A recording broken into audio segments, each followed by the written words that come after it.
एको नानात्वम अन्विच्छन्।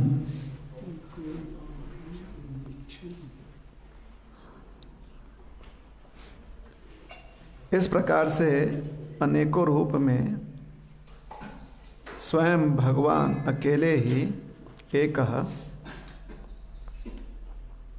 समुत्थितः उत्थितः और सम मतलब सब चीज की उत्पत्ति करते हैं।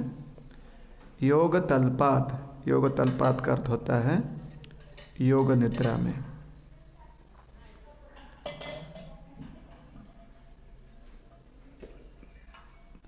विसृजत त्रिधा, तीन प्रकार के भागों में या तीन भागों में भगवान जो हैं विसृजत, फिर उसे और आगे बढ़ाते हैं, उसका भेद करते हैं। तो पिछले श्लोक में समझाया गया था कि कैसे परम पुरुषोत्तम भगवान जो हैं वो ही इस भौतिक सृष्टि के स्वरूप को प्रकट करते हैं, अनेकों ब्रह्मांडों को प्रकट करते हैं। और इन ब्रह्मांडों में फिर सारे जीव जो हैं वो स्थित हो जाते हैं, अपने अपने कर्मानुसार फिर कार्य करने लगते हैं।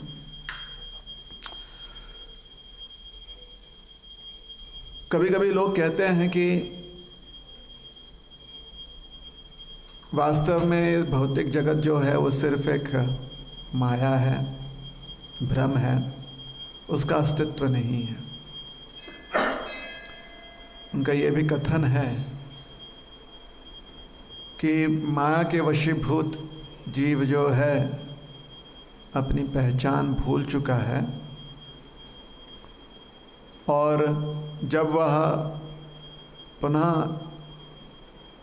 जागृत हो जाएगा, अपनी पहचान जान जाएगा, तो माया से मुक्त हो जाएगा वो, और स्वयं को ही परम चेतना परमेश्वर के रूप में जान जाएगा।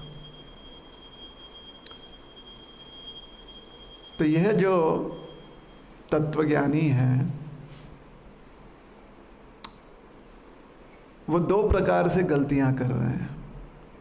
एक गलती यह है कि उनकी समझ है कि ये भौतिक सृष्टि माया है, भ्रम है, सिर्फ एक कल्पना है। और दूसरी गलती वह यह कर रहे हैं कि उन्हें लगता है कि जब जीव अपनी पहचान प्राप्त कर लेगा तब उसे समझ में आएगा कि वही स्वयं ईश्वर है। इसी तत्वज्ञान के अंतर्गत स्वरूप को भी माया समझा गया है। स्वरूप अर्थात आपकी इंद्रियां, आपके अंग, इन सब को भी माया समझा गया है। और इसलिए मुक्तावस्था में आप स्वरूपहीन, इंद्रियहीन होते हैं, ऐसा इनका कथन है। यह भी इनकी इस तत्वज्ञान की गलती है। कैसे? ये जो तत्वज्ञान है, जिसको कभी कभी किन्हीं तत्वज्ञानियों ने या किन्हीं सत्पुरुषों ने, आचार्य ने इसे मायावाद कहा है। इस सिद्धांत के अनुसार यह स्पष्ट नहीं हो पाता है कि माया के वशीभूत कैसे हुआ जीव। किसी कारणों से, किन्हीं कारणों से जीव माया के वशीभूत हो गया। तो अगर जीव माया के वशीभूत होता है तो फिर माया उससे श्रेष्ठ हो जाएगी। और माया अगर भ्रम है, कल्पना है, तो ये कल्पना कहाँ से उत्पन्न हुई? कल्पना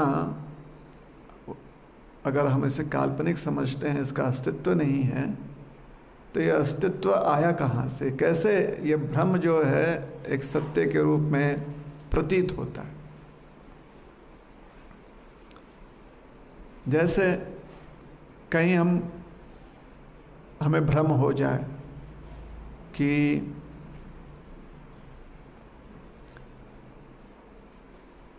आसमान में, हवा में भी मछलियां तैरती हैं, यह हम भ्रम कल्पना हो सकती है। शायद स्वप्न में हम कल्पना करें कि मछलियां जो हैं जल की जगह हवा में जो हैं तैर रही हैं। अब हवा में तैरने के लिए पंख चाहिए। अब उसे हवा में तैरना नहीं कहते हैं, उसे कहते हैं हवा में उड़ना। पंख की आवश्यकता होती है ना, तो हम वैसे कह सकते हैं। लेकिन मछलियों के पास पंख नहीं होता। यहाँ पर कि जहाँ तक हम देखते हैं, जितना भी संदर्भ आता है हमारे शास्त्रों में मछलियों से संबंधित, वो जल से ही संबंधित है। कहीं पर भी हम ये देखते नहीं कि कोई मछली देवता हैं वो हवा में तैर रहे हैं, नहीं दिखाई देता। तो ये एक कल्पना है, इसे भ्रम कहते हैं, जिसका अस्तित्व नहीं है।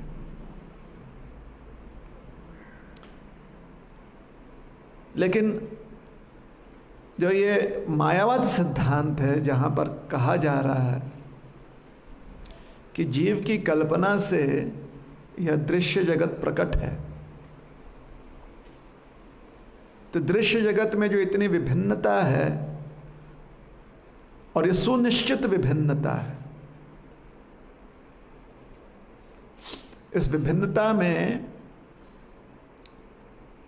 चेतना के अलग अलग इच्छा स्वरूप व्यक्त होते हैं। जैसे किसी की चेतना जलचर की है तो जलचर योनि में, किसी की चेतना स्थावर की है तो स्थावर योनि में, कोई चतुष्पदी है तो कोई द्विपदी है। तो ऐसी जो विभिन्नता है, अगर जीव की कल्पना है तो कल्पना की उत्पत्ति कहाँ से हुई? क्योंकि मछली आप आसमान में तैर रही है, यह कल्पना दो चीज पर आधारित है, एक तो मछली और एक है आसमान। अगर आसमान का ही किसी को ज्ञान ना हो और मछली का ही ज्ञान ना हो तो मछली आसमान में तैर रही है, यह भ्रम निर्माण नहीं हो सकता। तो अगर मायावाद सिद्धांत के अनुसार ये जगत कल्पना है, जगत का अस्तित्व नहीं है, तो फिर जीव का इस जगत में जो वास है या ये जो भ्रम है, वो कहां से निर्माण हुआ? जिस चीज की कल्पना तो तभी करेंगे जब उसकी कोई हमारी समझ हो, तब ना कल्पना होती है उसकी। स्वप्नावस्था में कोई ऐसा दृश्य नहीं प्रतीत होता जिसके पूर्व अनुभूति ना।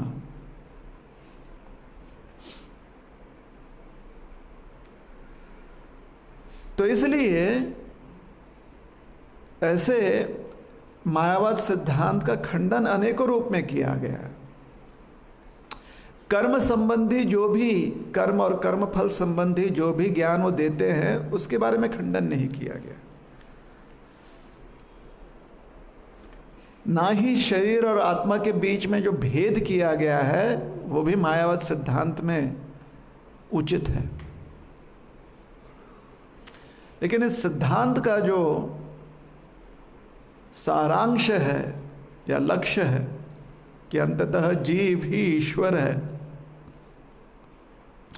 और ये भौतिक जगत एक कल्पना है, ये भ्रम है,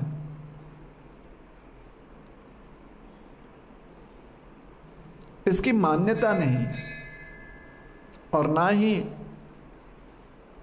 इसको तर्क से समझा जा सकता है। जीव ईश्वर है, इसका खंडन इस बात से होता है कि फिर माया की वशीभूत कैसे जीव हो गया। अगर कोई कहता है कि यह लीला है, तो उस लीला के लिए जीव को संसार में दुख प्राप्त करने की क्या आवश्यकता है।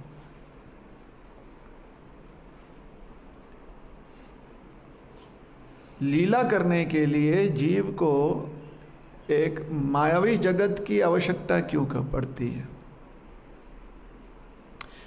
क्योंकि जो वैष्णव सिद्धांत है उसमें भगवान सिर्फ इस सृष्टि में लीला नहीं करते बल्कि दिव्य जगत में भी लीला करते। एक है भगवान की नित्य लीला और एक है सृष्टि लीला।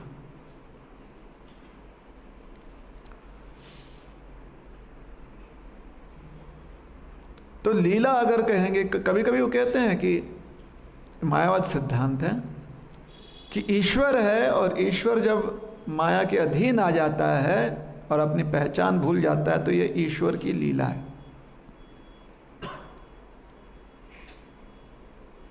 लेकिन इसे लीला नहीं कहा जाता। अगर वो अपने अस्तित्व को भूल जाता है और उसे ज्ञान का आश्रय लेना पड़ता है,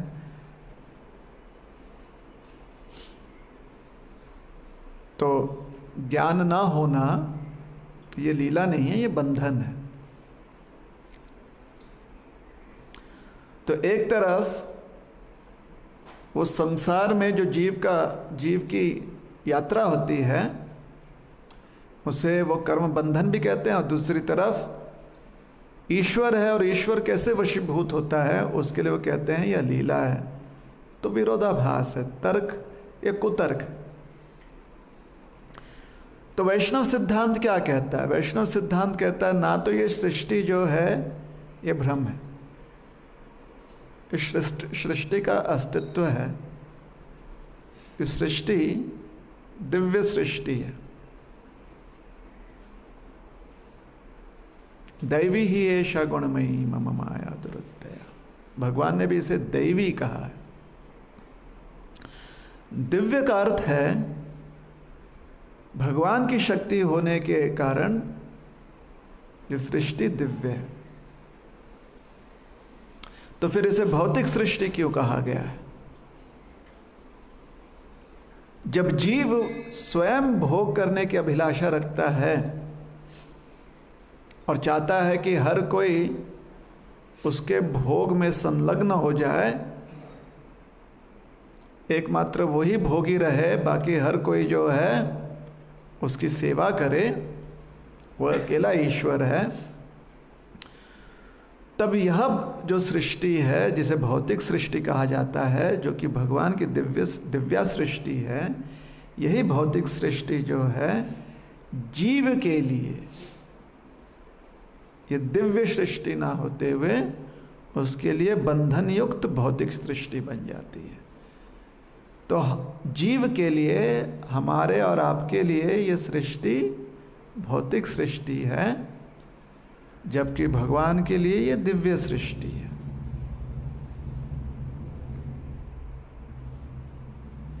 ये भगवान की बहिरंगा शक्ति कहलाएगी, लेकिन वो दिव्य है। उदाहरण दिया गया है, जैसे बहुत सारे सरकारी बिल्डिंगें होती हैं, उनमें से एक होता है जेल।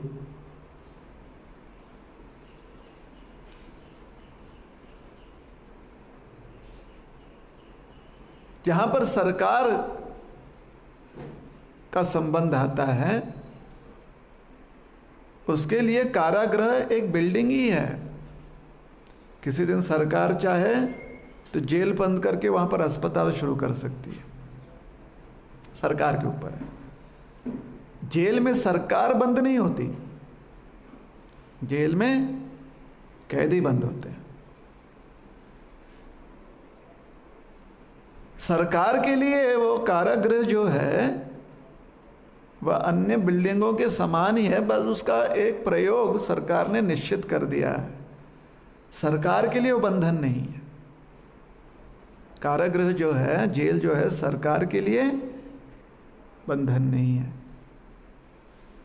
लेकिन जो जीव सरकार के नियम के विरुद्ध चले गए हैं, उन्हें जब जेल में रखा जाता है तो वहां पर वो बंदी कहलाते हैं, वहां पर वह कैदी है।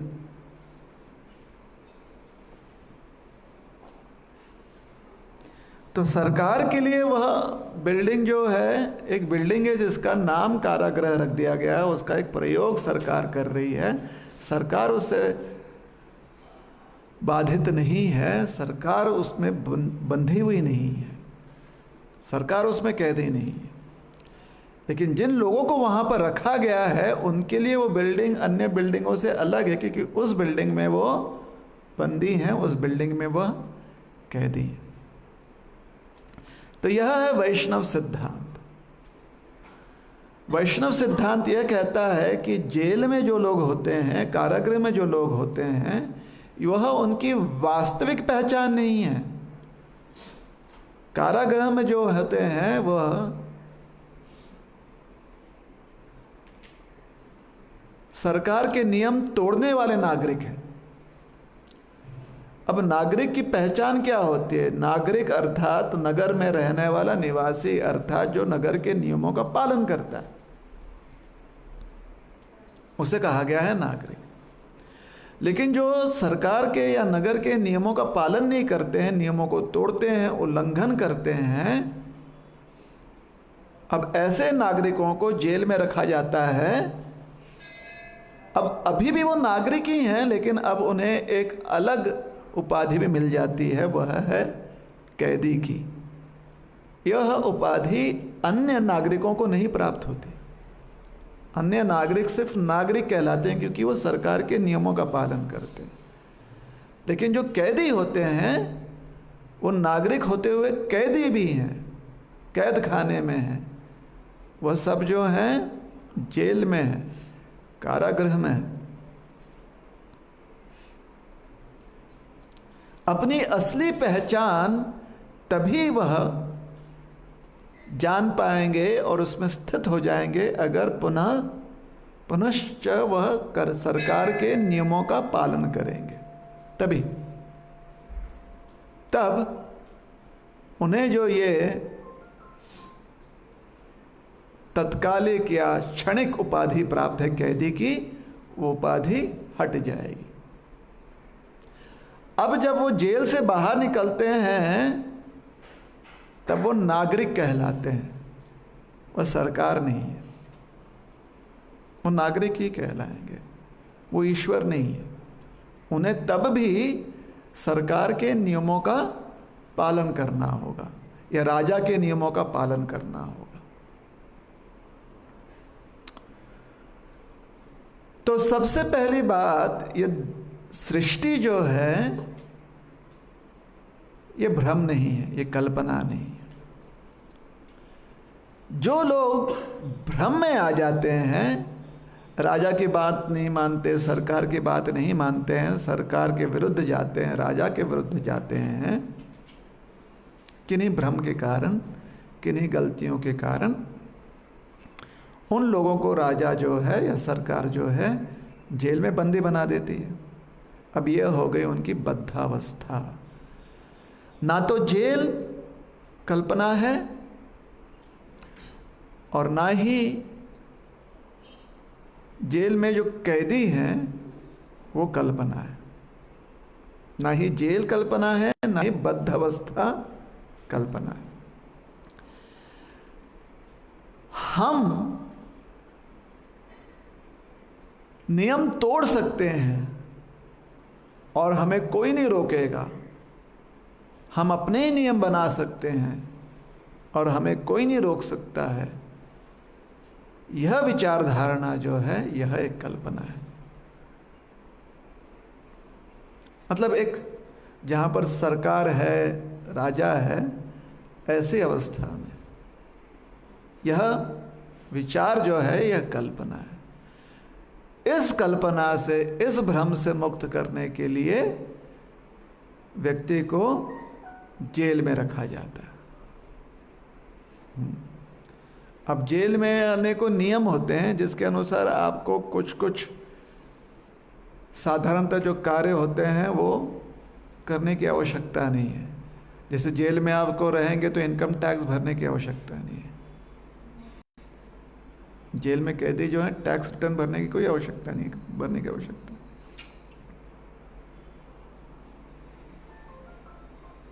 है ना। तो जेल में रहते हुए जो मुक्त नागरिक होता है उसकी सुविधाएं जेल में प्राप्त नहीं होती, और ना ही मुक्त नागरिक के जो उन सुविधाओं से संबंधित कर्तव्य होते हैं वो भी करने की आवश्यकता नहीं होती। तो क्योंकि जेल में व्यक्ति इनकम टैक्स नहीं भरता, उसे कभी कभी भ्रम हो सकता है, देखो मैं इनकम टैक्स नहीं भर रहा हूं, मतलब मैं यहां पर मुक्त नागरिक हूं। उसे भ्रम हो जाता है, मैं इनकम टैक्स नहीं भर रहा हूं। जिस प्रकार से यहां पर बुद्धिजीवी कहते हैं मैं भगवान को नहीं मानता, इसका मतलब है कि मैं ही भगवान हूं। यह भ्रम है, क्योंकि आप इनकम टैक्स नहीं भर रहे हैं इसका यह मतलब नहीं कि आप मुक्त नागरिक हो या आप ही राजा हो। देखो मुझे कोई टैक्स भरने की आवश्यकता नहीं, मैं ही राजा हूं। यह भ्रम है। क्यों? क्योंकि जहां पर आपको रखा गया है वो आप राजा के बंदी के रूप में हो, अपनी इच्छा से वहां पर नहीं रह रहे हो। तो यह जो सिद्धांत है यह मायावाद सिद्धांत का खंडन करता है।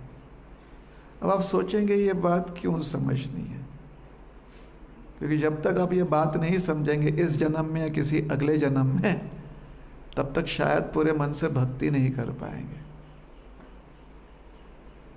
आपको लगता है नाही मी आम्हाला काय करायचं आहे, आपण फक्त भोग लावूया, प्रसाद खाऊया, नाम जप करूया, होऊन जाईल। पिछले बहुत जन्मों में आपने प्रयास किया, सब में फेल हुए हैं, तभी तो यहां पर है अभी भी। सिद्धांत के प्रति अगर आलस्य कोई करेगा, सिद्धांत ठीक से नहीं समझेगा, तो बार बार वही गलती करेगा।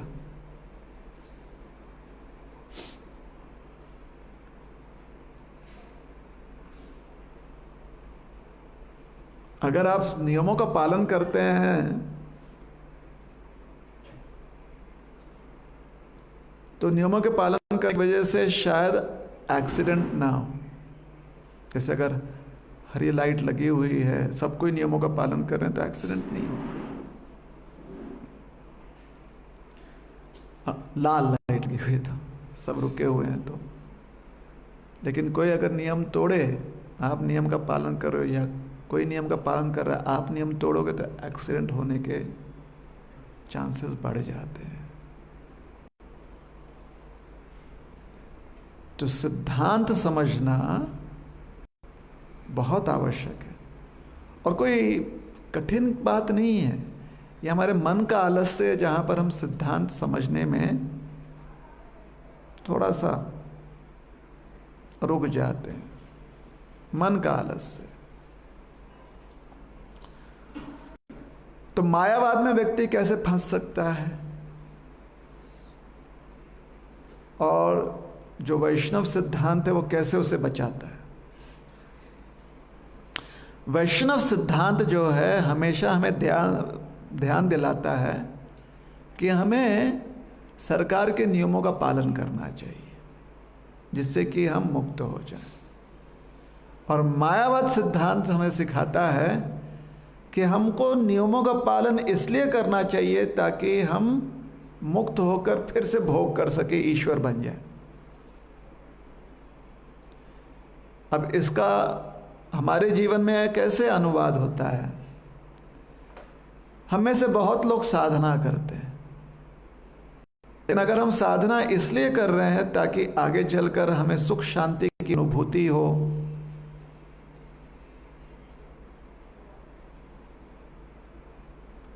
हम में से बहुत लोग साधना इसलिए कर रहे हैं क्योंकि हम भौतिक सृष्टि से मुक्त होना चाहते हैं। हम में से कुछ लोग साधना इसलिए करते हैं या सेवा भी इसलिए करते हैं ताकि हमें आनंद मिले। तो कहीं ना कहीं मायावाद सिद्धांतों से हम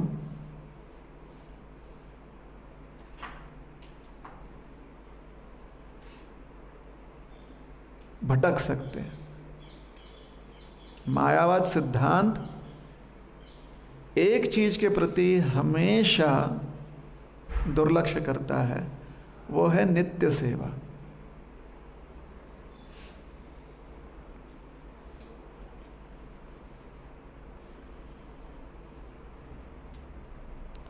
अगर नित्य सेवा के अलावा कोई और लक्ष्य के प्रति हमारा मन आकर्षित हो जाता है तो फिर हम मायावाद तत्व से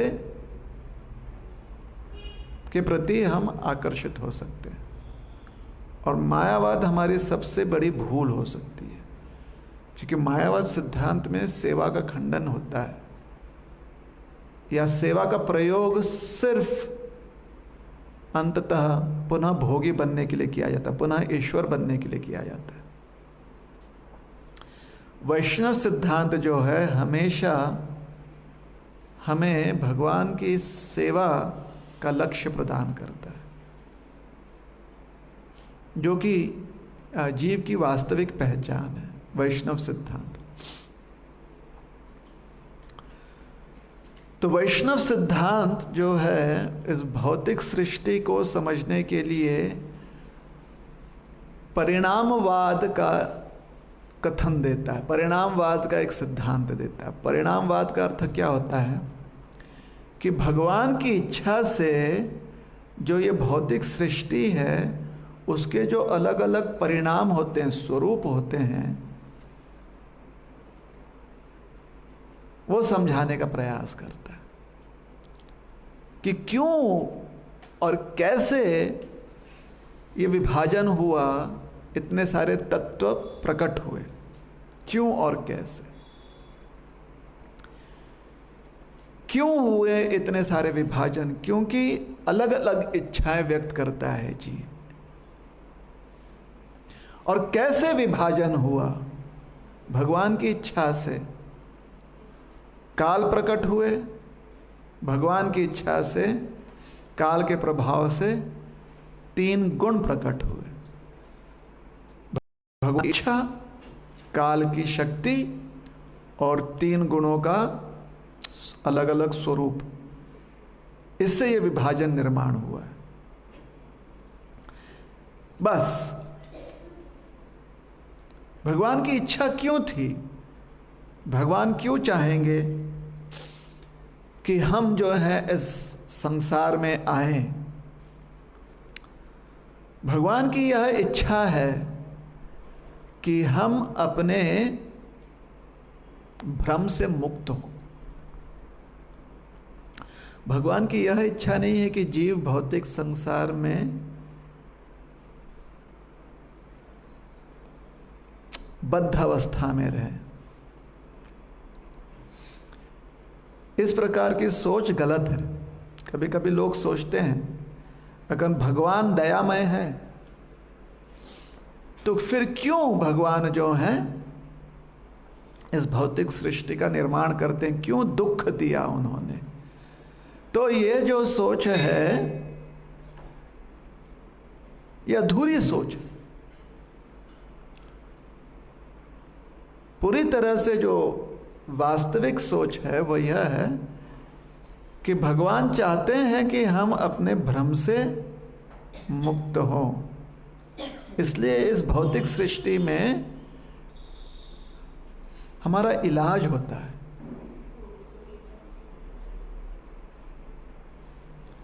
और आप जानते हैं जहाँ पर व्यक्ति बीमार हो और उसकी इलाज की जाती है वहाँ पर तकलीफें तो आती हैं, वहाँ पर दुख तो होता है। तो भगवान क्यों हमें भ्रम में पड़ने से रोकते नहीं? उसका उत्तर स्पष्ट है। भगवान चाहते हैं कि हम प्रेमवश उनकी सेवा करें, और जहाँ पर प्रेम होता है वहाँ पर किसी के साथ जबरदस्ती नहीं की जाती। जहाँ पर प्रेम होता है वहाँ पर सही ज्ञान, सही समझ दी जाती है, लेकिन फिर स्वतंत्रता दी जाती है कि हम किस प्रकार से व्यवहार करना चाहते हैं। तो अगर उचित व्यवहार करेंगे तो उस प्रेम का आदान प्रदान होगा, और अनुचित व्यवहार करेंगे हम तो फिर हम बीमार पड़ जाते हैं, हम भ्रम में पड़ जाते हैं। तो इसे कहा गया है परिणामवाद। परिणामवाद का अर्थ होता है भगवान की इच्छा से काल की शक्ति के कारण और 3 गुणों के अलग अलग स्वभाव से उत्पन्न विभिन्नता, और प्रत्येक विभिन्न जो तत्व यहाँ पर है वो भी अपने आप में सत्य है।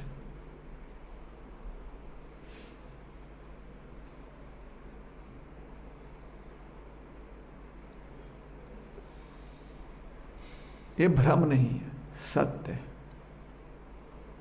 तो यह होता है परिणामवाद। मतलब जल, मछली, वृक्ष, मानव,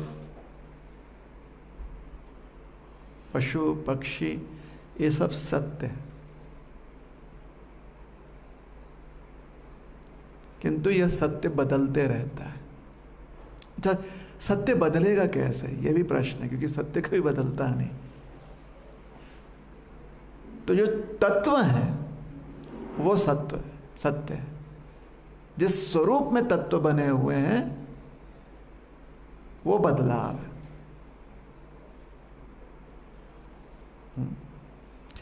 जैसे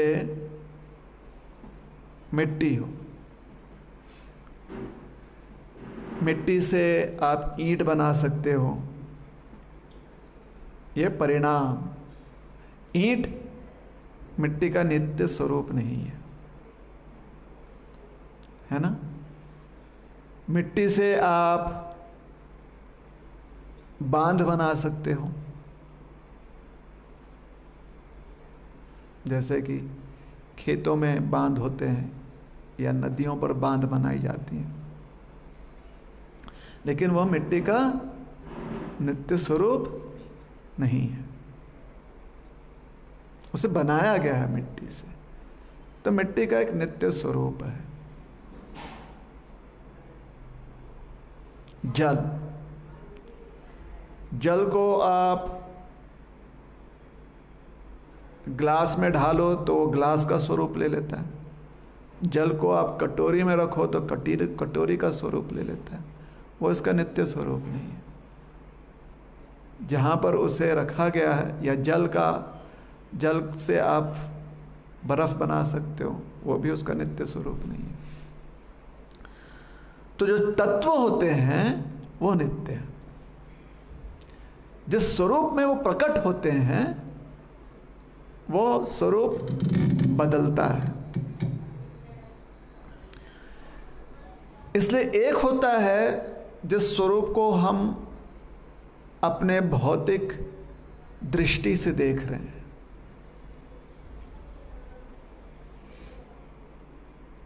कि ये पति है, ये पत्नी है, ये माँ है, ये पिता है, ये बेटा है, बेटी है, ये। और दूसरा होता है कि ये सिर्फ धातुओं से बने हुए अलग अलग स्वरूप हैं जिनकी एक पहचान है। तो जिन धातुओं से वो स्वरूप बने हुए हैं वो नित्य है, पहचान जो है वो क्षणिक है, तत्कालिक है। तो ये हो गया तत्व ज्ञान। अब परिणामवाद के अनुसार जो वैष्णव सिद्धांत है जिसमें परिणामवाद है, क्योंकि ये सारे तत्व जो हैं ये नित्य तत्व हैं, ये भौतिक सृष्टि जो है भगवान की नित्य शक्ति है, उसका प्रयोग भगवान की सेवा में किया जा सकता है। अगर उसका प्रयोग भगवान की सेवा में किया गया तो वो सेवा आपकी नित्य हो जाती है, वो सेवा कभी नष्ट नहीं होता। लेकिन अगर उसका प्रयोग आपने किन्हीं और चीजों के लिए किया तो फिर वो प्रयोग जो है उसका प्रयोग नित्य नहीं होता, वो अनित्य है। यह अनित्य प्रयोग जो होता है या अनित्य जो उसकी स्थिति होती है, क्षणभंगुर उसकी स्थिति जो होती है, वह कर्म और कर्म बंधन का स्वरूप लेता है। समझ में आ रही है बात आपको? अगर सेवा रूप में भगवान की सेवा के लिए इन तत्वों को प्रयोग किया तो वो नित्य हो जाता है, वो सही है, वो उचित है, वो सत्य है। लेकिन अगर उसका प्रयोग भगवान की सेवा में नहीं की गई तो फिर किसी और की सेवा के लिए, या तो अपनी सेवा के लिए, अपनी इंद्रियों की सेवा के लिए, या अपने भ्रम की सेवा के लिए प्रयोग होता है, कल्पना की सेवा के लिए प्रयोग होता है। तो भगवान की सेवा छोड़कर अन्यथा उसका प्रयोग जो है उसे सत्य नहीं माना गया, वह असत्य है। और यह असत्य का स्वरूप होता है कर्म और कर्म बंधन। इसलिए कर्म बंधन भी जो है ना वो नित्य नहीं होता, कर्म भी नित्य नहीं होता। कर्म नित्य तत्व नहीं है, वो बदलता है। वो आज है, फल प्राप्त हो गया, समाप्त, फिर वो कर्म चक्र समाप्त हो जाता है, कर्म कर्म फल का चक्र समाप्त हो जाता है। इसलिए वो नित्य नहीं है, बदलता है। सेवा जो है वो नित्य रह जाती है आपके पास। भगवान के प्रति आपने अगर कोई सेवा की हो यहीं के तत्वों को प्रयोग करते हुए, तो सेवा का परिणाम जो है आपके लिए नित्य रह जाता है, वो समाप्त नहीं होता कभी। नेहा भी क्रम नाशोस्ति प्रत्यवायो न विद्यते। थोड़ा भी सेवा व्यक्ति करता है तो कभी भी नष्ट नहीं होता वो।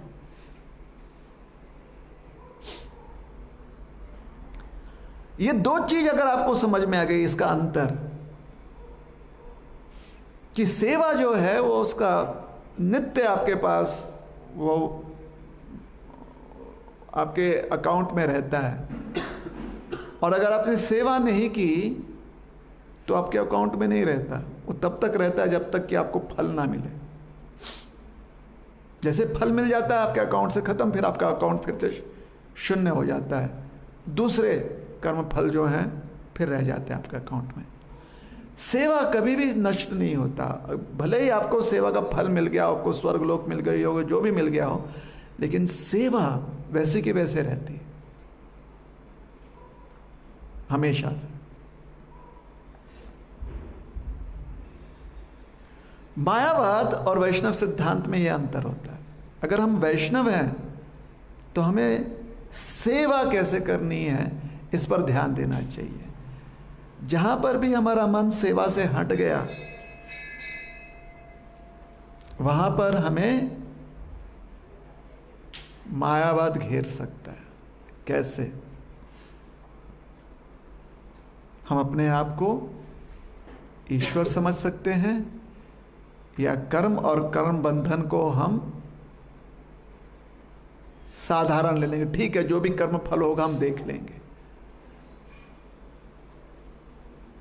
तो फिर हमें चिंता नहीं होती, या हम कर्म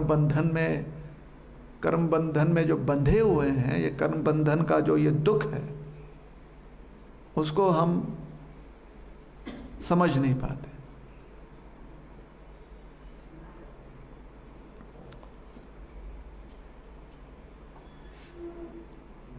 तो हमें सेवा करनी चाहिए, सेवा करते रहनी चाहिए, क्योंकि वो हमारे अकाउंट में नित्य गिना जाता है, वो कभी नष्ट नहीं होता। सेवा जो किया है हमने वो कभी नष्ट नहीं होता। तो हमने तो सेवा की, हम तो करते हैं सेवा, तो क्या हमारे नित्य अकाउंट में है? सेवा का अर्थ होता है कि जो भी विभिन्नता है, जो भी तत्व है, उसको हम भगवान के लिए उसका प्रयोग करते हैं कि भगवान को वो प्राप्त हो। उसे कही गई है सेवा। जहां पर भी सेवा का उद्देश्य होता है कि हमें कुछ प्राप्त हो, तो फिर वो शुद्ध रूप में सेवा नहीं मानी गई है, वो मिश्रित है। वहां पर सेवा का कुछ अंग है, लेकिन हमारे स्वार्थ, हमारे अन्य अभिलाषाओं से वो मिश्रित हो गई, प्रदूषित हो गई। तो स्वरूप सेवा का है, लेकिन साथ ही साथ उसमें कुछ खुद के स्वार्थ के अंश हैं। तो शुद्ध सेवा, पूरे मन से सेवा कैसे की जाती है? बिना ज्ञान के हो नहीं पाएगा। हर क्षण जहां पर हमें ज्ञान हो कि हम कृष्ण के नित्य सेवक हैं, कृष्ण के नित्य दास हैं, चाहे हम बालक हों, चाहे हम युवा हों, चाहे हम वृद्ध हों, चाहे हम पुरुष हों, चाहे हम स्त्री हों, चाहे हम पशु हों, चाहे मानव हो, वृक्ष हो,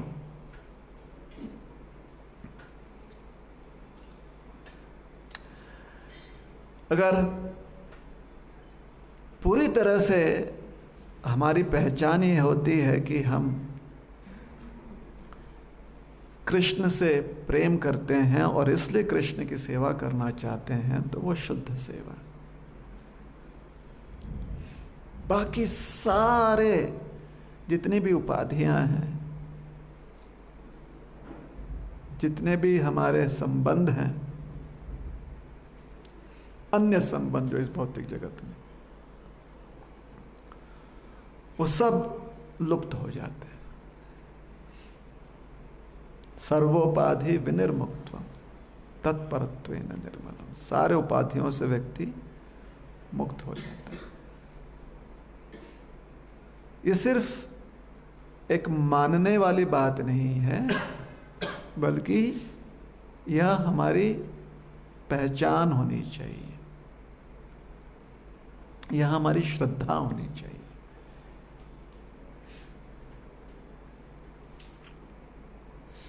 जब तक हम इस पहचान में स्थित नहीं हो जाते हैं, अपने इस अस्तित्व को पुनः प्राप्त नहीं कर लेते कि नित्य हम कृष्ण के ही दास हैं, किसी और के नहीं, जब तक हमारे मन में ये बात नहीं आती है कि प्रत्येक व्यक्ति भी कृष्ण का दास है, वो हमारा माता पिता भाई बहन नहीं है, हर व्यक्ति कृष्ण का सेवक है, दास है, जब तक हम यह नहीं देख पाते कि हर वस्तु कृष्ण से संबंधित है, वह हमारा घर नहीं, हमारा टेबल नहीं, हमारी चेयर नहीं। जैसे जब आप मंदिर में जाते हो तो कैसे आपको लगता है ना, मंदिर भगवान का है, हुंडी भगवान की है। तो वही दृष्टि अगर सर्वत्र आ जाए, विद्या विनय संपन्ने ब्राह्मणे कवि हस्तिनी शुनि चैव शुपाके च पंडित समदर्शिना, कि हर व्यक्ति को देखते हुए हमें लगे, हर जीव को देखते हुए हमें लगे कि ये भी भगवान का सेवक है, दास है, ना कि हमारा ये कुत्ता है, बिल्ली है, ना कि हमारे गाय है, भैंस है, ना कि हमारे पति है, पत्नी है, ना कि हमारे माता है, पिता है, ये भी भगवान के सेवक हैं, दास। तो ये पंडित ज्ञानी व्यक्ति ऐसे देखता है। तो सिर्फ हम ही सेवक नहीं है, हर व्यक्ति, हर वस्तु जो है वो भगवान से संबंधित है, भगवान से उनका संबंध है।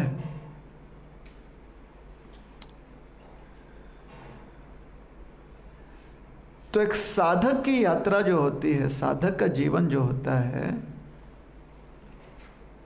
वो साधना के उन अंगों को स्वीकारता है जिससे कि यह पहचान पूरी तरह से हमारे मन में बस जाए। नाम जप हम इसलिए करते हैं कि हमारा वह समय हम जानते हैं कि कृष्ण से संबंधित है, और जब आप नाम जप करते समय कृष्ण से संबंध नहीं जोड़ पाते तो फिर पूरी तरह से उसका लाभ नहीं ले पाते। जैसे दवाई कोई लेता है लेकिन उसका मन नहीं मानता, उसको लगता है कि ना उल्टी होने वाली, उल्टी कर दूं, और उल्टी कर देता है। तो अंश मात्र में खाली दवाई शरीर में रह जाती है, बाकी जो है बाहर निकल जाता है उल्टी के रूप में। पूरी तरह से दवाई शरीर में नहीं रह पाता, औषधि नहीं रह पाती।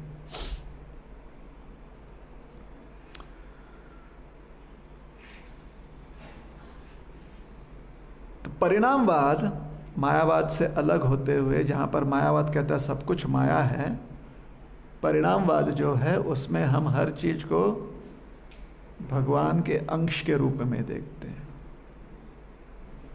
और इसलिए प्रत्येक अंश को जब भगवान के रूप देखते हैं तो ये नहीं देखते हैं कि ये हमारे माता हैं, पिता हैं, भाई हैं, बहन हैं, हमारा घर है। हम देखते हैं कि ये भगवान के सेवक हैं।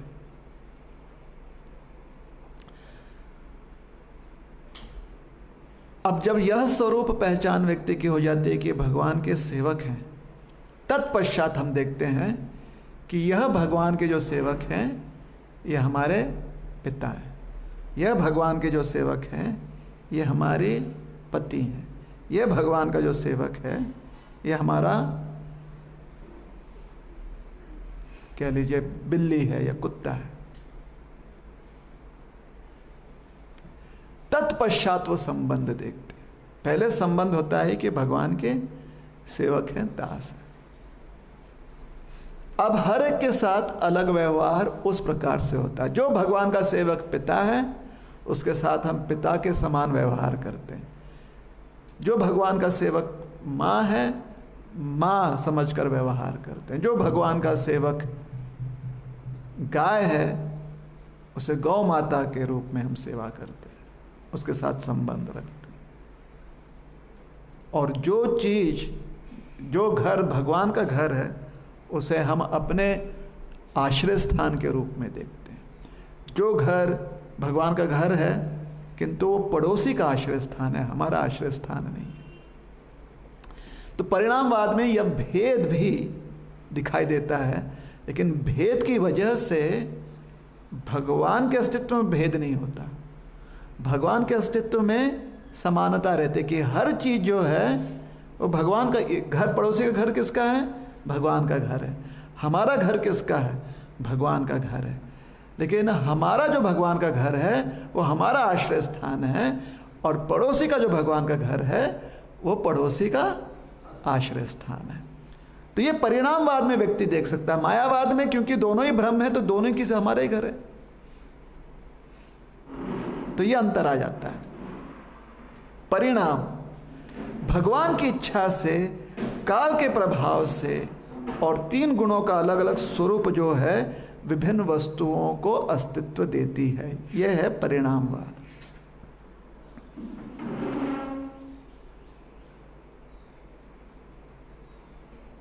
तो जो जब तक हमारी पहचान, जब तक हम इसका साक्षात्कार न कर पाए कि जिसे हम पड़ोसी का घर समझ रहे हैं वास्तव में भगवान का ही घर है, क्योंकि पड़ोसी का घर है हमारा आश्रय स्थान है, पड़ोसी का आश्रय स्थान है, तो यह भेद तो समझ में आ गया कि यह आश्रय स्थान हमारा है, ये भगवान का घर है जहाँ पर हमारा आश्रय स्थान है, वह पड़ोसी का आश्रय स्थान है जो भी भगवान का घर है।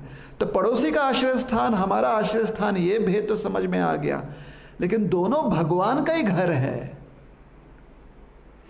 ये समझने में भी देरी है।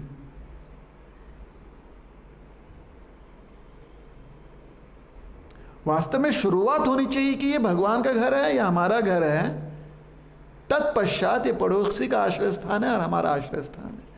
ये साक्षात्कार नहीं हुआ है हमें, अभी हम साधक हैं,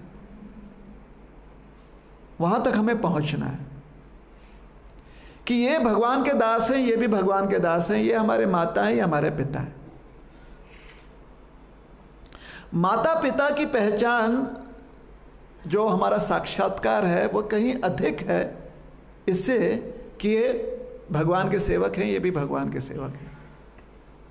तो अब हमारी साधना ऐसी होनी चाहिए कि ये भगवान के सेवक हैं, ये भी भगवान के सेवक हैं, मतलब इनकी सेवा करनी है ताकि भगवान प्रसन्न हो, इनकी भी सेवा करनी है जिससे कि भगवान प्रसन्न हो, इनकी सेवा करने से भगवान का आशीर्वाद हमें मिलेगा, इनकी सेवा करने से भगवान का आशीर्वाद हमें मिलेगा। अभी हम क्या लगता है कि माँ का आशीर्वाद हमें मिलेगा, पिता का आशीर्वाद हमें मिलेगा, तो इनको भगवान के सेवक के रूप में नहीं देख पा रहे हैं।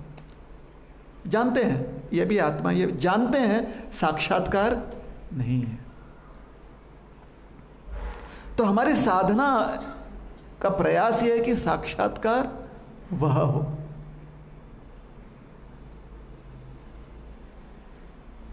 कि इनकी सेवा करने से, क्योंकि ये भगवान के भक्त हैं इसलिए हमें आशीर्वाद प्राप्त होगा। मायावाद में क्या होता है, पहले ही माँ और पिता दोनों ही संबंध को नकार दिया जाता है। क्यों? क्योंकि सब कोई एक है, ये भ्रम है। वैष्णव सिद्धांत में दोनों को नकारा नहीं जाता है, परिणामवाद जो है उसमें नकारा नहीं जाता, क्योंकि भगवान की इच्छा से ये विभिन्नता है। क्योंकि इनके पहचान के अस्तित्व को समझाया गया है, इसका ये अर्थ नहीं है कि यह अस्तित्व जो है ये हमारे लिए सर्वस्व है। आज जहां पर हमें शरीर प्राप्त है उसके संबंध में यह पहचान है, तो तीन गुणों के अलग अलग स्वरूप के अनुसार ना ये प्राप्त हुआ है।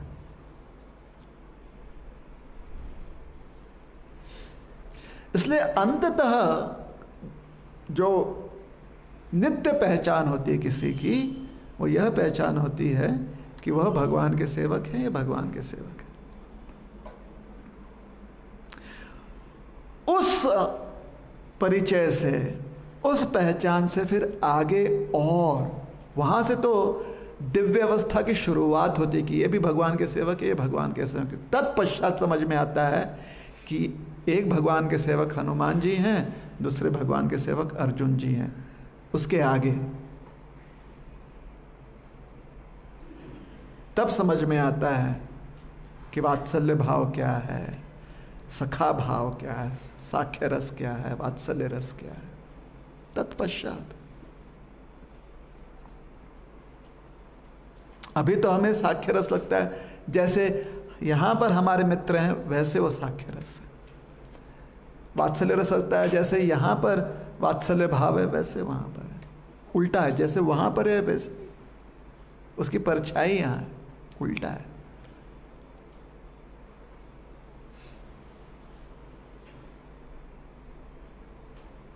तो हम सब जो हैं, अभी जो विभिन्नता है उसका अस्तित्व इसलिए क्योंकि उस सब कुछ भगवान से संबंधित है। मायावाद इस विभिन्नता का ही खंडन करता है कि भगवान को मानता ही नहीं है, वो ये मानता है कि हम सब भगवान हैं। तो सब चीज का संबंध अंततः अपने आप से ही देखता है। तो आप आत्मा, हम आत्मा, इसलिए सब कुछ एक।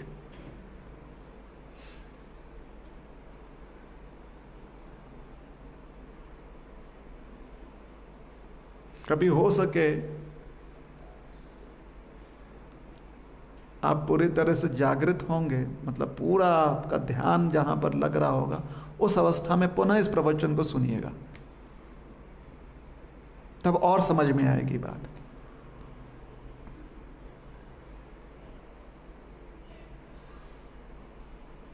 अब इसी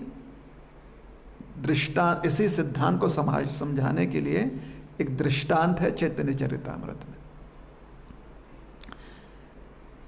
श्री चैतन्य महाप्रभु जब निमाय पंडित के रूप में लीला कर रहे थे, मतलब बाल्यावस्था, हाँ बाल्यावस्था ही थी, अभी तक 4 या 5 वर्ष की उनकी आयु होगी,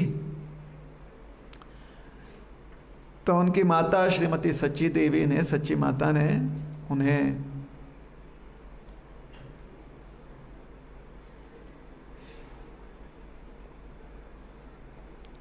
ये मुरमुरा का लड्डू जानते हैं? मुरमुरा का लड्डू, उसे क्या कहते हैं? मुरमुरा का लड्डू। अगर आप बंगाल में जाएंगे या बंगाल, बिहार, यूपी में उसको तिलवा कहते हैं, तिलवा। पता नहीं क्यों कहते हैं। गुड़ के पाक में मुरमुरा को पका देते हैं। कभी कभी चूड़ा होता है, कभी कभी मुरमुरा होता है, मुरमुरा जो भी होता है, तो वो लड्डू आजकल ज़्यादा लोग खाते नहीं, बहुत कम हो गया वो। आजकल पिज्ज़ा और ये सब ज़्यादा आ गया है। तो यह मुरमुरा का लड्डू जो है सबके घर में हुआ करता था पहले, सबके घर में बना कर रखते ही थे। एक बार बना देते थे, फिर महीनों खाते थे, कभी खराब नहीं होता था। मुरमुरा का लड्डू और संदेश चैतन्य महाप्रभु निमाई को सच्ची माता ने दिया खाने के लिए।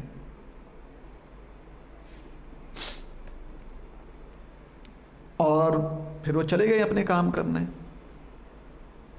कुछ समय बाद आकर देखती हैं तो बच्चा मिट्टी खा रहा है, मतलब जमीन पर। उस समय कहाँ टाइल्स हुआ करते थे, ऐसे टाइल्स घर में नहीं होते थे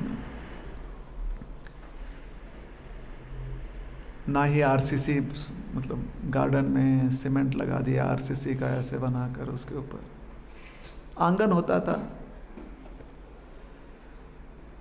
उसको या तो पानी से लेप दिया जाता था, पानी और मिट्टी के झोल से लेप दिया जाता था, या फिर कभी कभी गोबर डालकर लेप दिया जाता था, कभी कभी गोबर चूना लेप।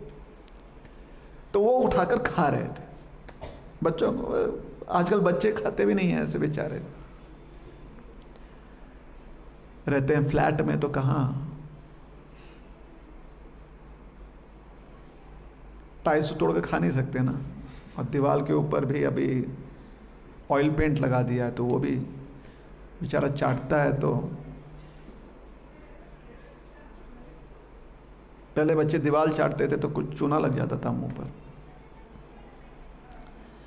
अभी यहाँ पर ये मार्बल चाटेगा, क्या मिलेगा उसको?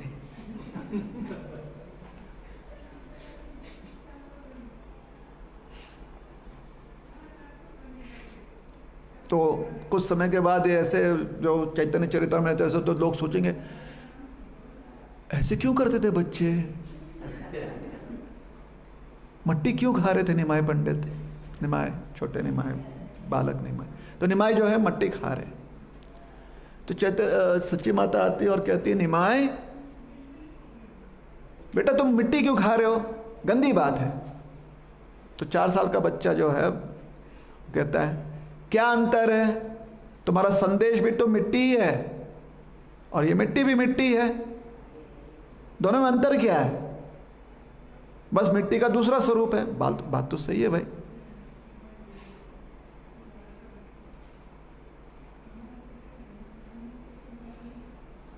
कभी कभी आयुर्वेद में ना आपकी कुछ बीमारी होती तो अलग प्रकार की मिट्टी खिलाई जाती है ठीक करने के लिए। अब ये 4 साल का बच्चा, मतलब 20-25 साल के बड़े भी ऐसा बात नहीं बोलते, 4 साल का बच्चा बोल रहा है, क्या बात है। देखिए सोचिए,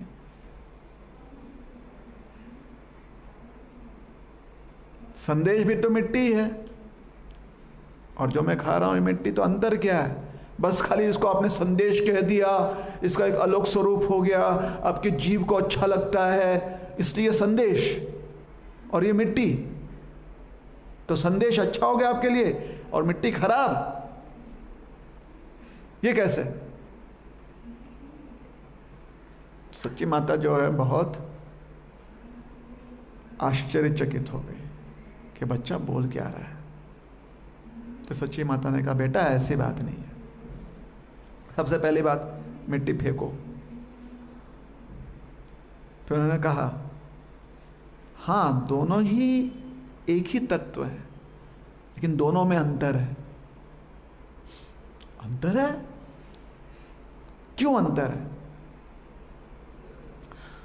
उन्होंने, सच्ची माता ने कहा, देखो मिट्टी अगर पानी डालो उसमें तो पानी मिट्टी में समा जाता है, रह नहीं पाता। लेकिन उसी मिट्टी का अगर घड़ा बनाओ, घड़ा बनाने के बाद उसमें पानी रखो तो उसमें पानी रह जाता है।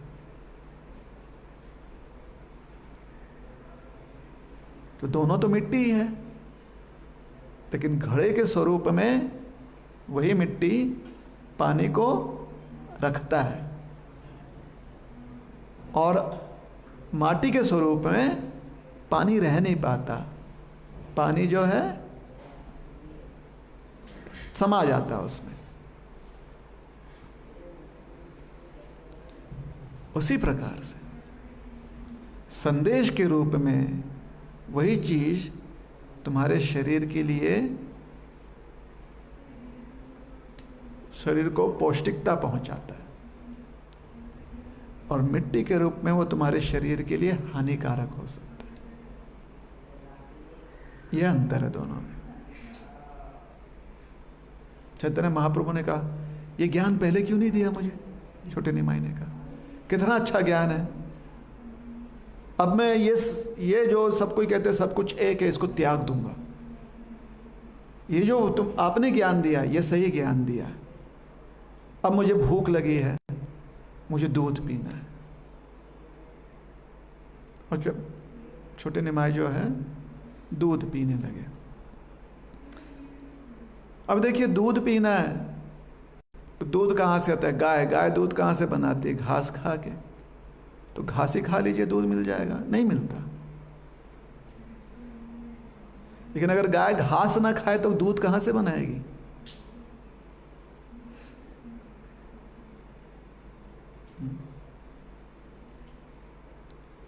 तो यह जो परिणामवाद है ना, परिणामवाद की वजह से विभिन्नता दिखाई पड़ती है। तत्व एक ही है, लेकिन उसकी विभिन्नता का कारण है भगवान की इच्छा। भगवान की इच्छा से होता है, हमारी इच्छा से नहीं हो रहा।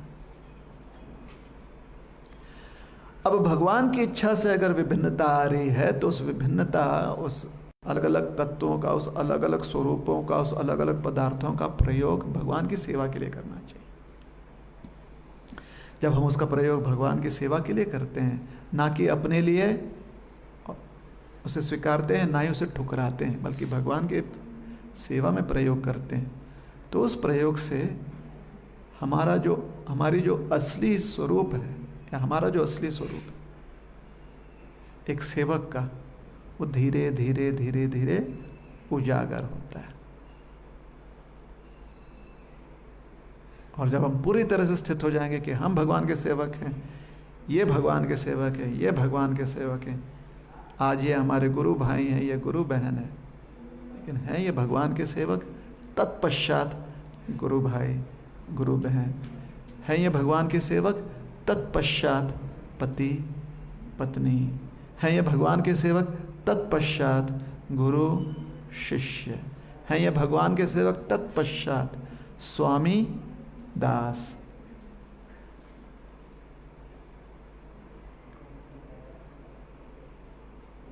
तब हमारे स्वार्थ से उत्पन्न जो विभिन्नता है वो नष्ट हो जाएगा। और उस प्रकार उसके आगे जो भगवान की सेवा में विभिन्नता है उसकी पहचान आएगी। भगवत जगत में जो माता पिता सखा बंधु ये जो संबंध है वो भौतिक संबंधों के माध्यम से नहीं समझ में आते।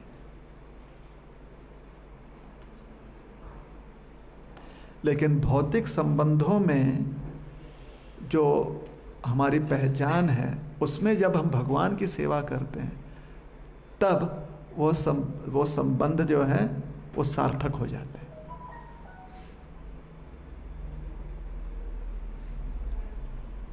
अन्यथा व्यक्ति या तो कर्म बंधन में फंस जाता है या मायावाद के अनुचित सिद्धांत में अटक जाता है। तो हमें सेवा कैसे करनी है, क्यों करनी है, इस पर ध्यान देना चाहिए। यही बात समझाई गई है कि भगवान की इच्छा से व्यसृजत त्रिधा, उसका विभाजन हो रहा है। ये सृष्टि है, सर्ग, अभी तक सर्ग, भगवान जो विभाजन कर रहे हैं उसकी चर्चा की जा रही। हरे कृष्णा कृष्णा कृष्णा हरे हरे, हरे राम राम राम हरे हरे। हरे कृष्णा। किसी के मन में कोई प्रश्न है, कोई शंका? हाँ, प्रश्न।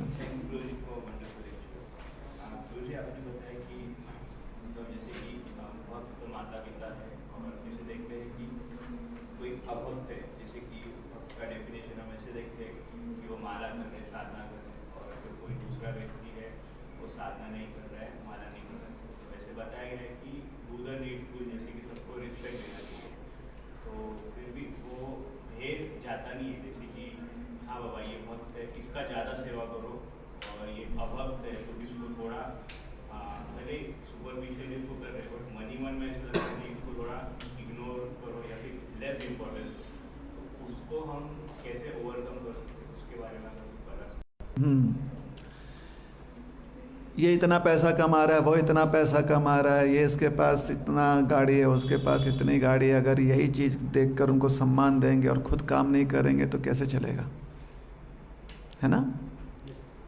तो दूसरों को सम्मान देना, माता पिता को सम्मान देना, घर में बड़ों को सम्मान देना, गुरुओं को सम्मान देना, भक्त हो अभक्त हो भेद करना, ये तभी मायने रखता है जब तक कि हम अपनी चेतना पर काम कर रहे हैं। सबसे पहले आती है हमारे स्वयं का शुद्धिकरण। तत्पश्चात जो भी ज्ञान है उसके अनुसार सारे संबंधों को समझना। ठीक है ना? अगर मैं पढ़ाई ना करूं, लिखाई ना करूं, बैठे रहूं, खाली माँ बाप की बहुत सेवा करते रहूं, या घर में काम ना करूं, सेवा मतलब क्या? हाँ, मेरे माँ बाप हैं, मैं उनको खाली नमस्कार करता हूँ, नमस्कार करता हूँ, नमस्कार करता हूँ। गाय है, नमस्कार करता हूँ, उसकी सेवा करता नहीं, माता पिता की सेवा करता नहीं, खाली संबंध देख रहा हूँ मैं, कष्ट नहीं कर रहा। सब कोई मेरे लिए कष्ट करे। गाय मुझे दूध दे रही है, माँ मुझे खाना बना रही है, पिताजी मेरे लिए कपड़े लेकर आ रहे हैं, मैं हूँ हृष्ट पृष्ठ, इन खाली संबंध देख रहा हूँ, संबंध देख रहा हूँ, खुद कुछ कर नहीं रहा। स्वयं अगर कष्ट नहीं करूंगा तो क्या लाभ इन संबंधों को समझकर? कोई लाभ है इस भौतिक जगत में? बेटा क्या कर रहा है? मैं लेटा हुआ हूं। तुम्हारी माँ, अरे मेरी माँ कितनी अच्छी है, मेरी माँ मेरे लिए देवी समान है। बेटा तू क्या कर रहा है? मैं खाली यहां पर ये सोच रहा हूं बस। तो ऐसे समझ का क्या लाभ है ना? मेरी माँ देवी समान है तो उसे आराम करने दो, मैं कष्ट कर रहा हूं क्योंकि देवी आराम करती है, देवी की पूजा की जाती है और हम कष्ट करते हैं। तब ना वो संबंध जो है वो सार्थक हुआ। तो ये भक्त है, ये अभक्त है, ये ऐसा है, भेद जो है तभी सार्थक होगा अगर हम अपनी साधना अच्छे से करें ना, है कि नहीं? तो सबसे पहले हमें अपने ऊपर ध्यान देना चाहिए, और जितना हम अच्छे से अपनी साधना करेंगे उतना ही हम देख पाएंगे कि हर व्यक्ति जो है भगवान का भक्त है, भगवान का सेवक है। कुछ जानते हैं, कुछ नहीं जानते।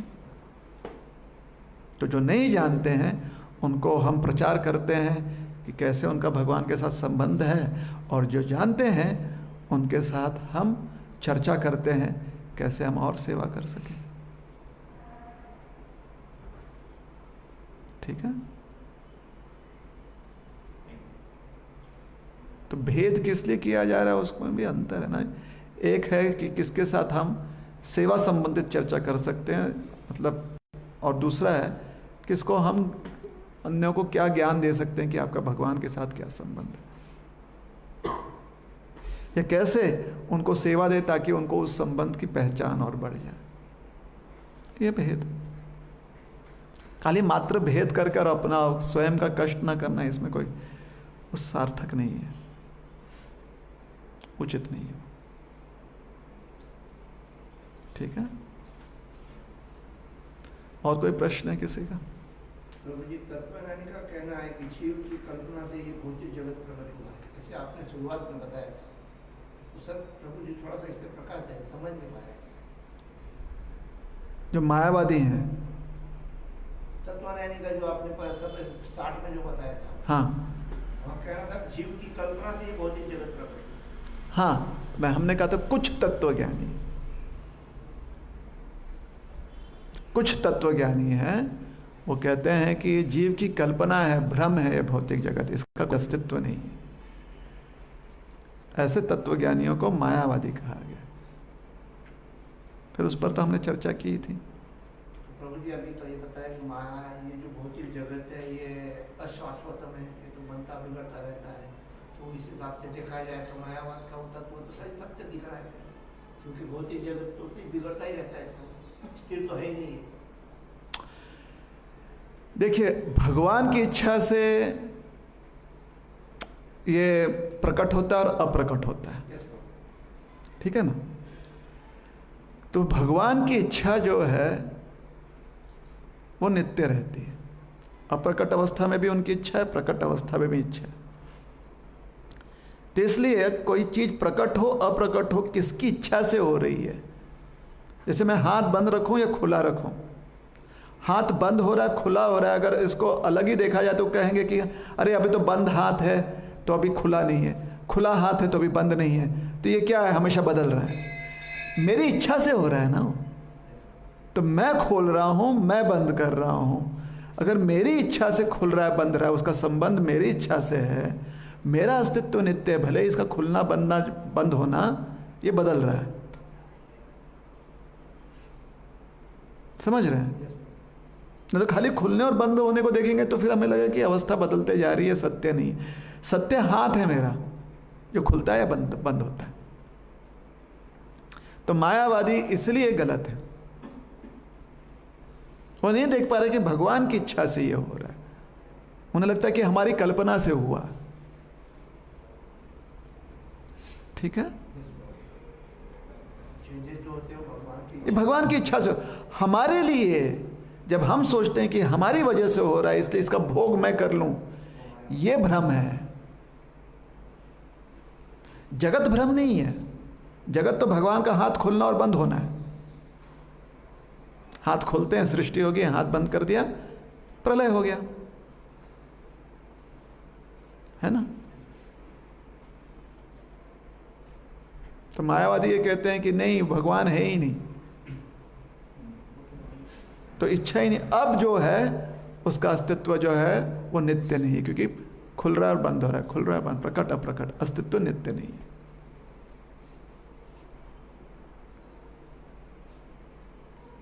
तो अगर भगवान की इच्छा देखेंगे तो समझ में आएगा कि ये नित्य सृष्टि है, जो प्रकट होती है अप्रकट होती है। क्लियर? सबको ये बात क्लियर है? समझनी चाहिए, ये बात समझने वाली है। नहीं तो हम आधा अधूरा चीज अगर समझेंगे तो उससे गलत एक सोच निर्माण हो जाएगी, अधूरी सोच निर्माण हो जाएगी। तो भ्रम यह है कि ये हमारे भोग के लिए उत्पन्न हुआ है, हमारे भोग के लिए यह नष्ट हो रहा है, या हमारे त्याग के लिए उत्पन्न है, त्याग के लिए नष्ट हो रहा है। भोग त्याग एक ही चीज है।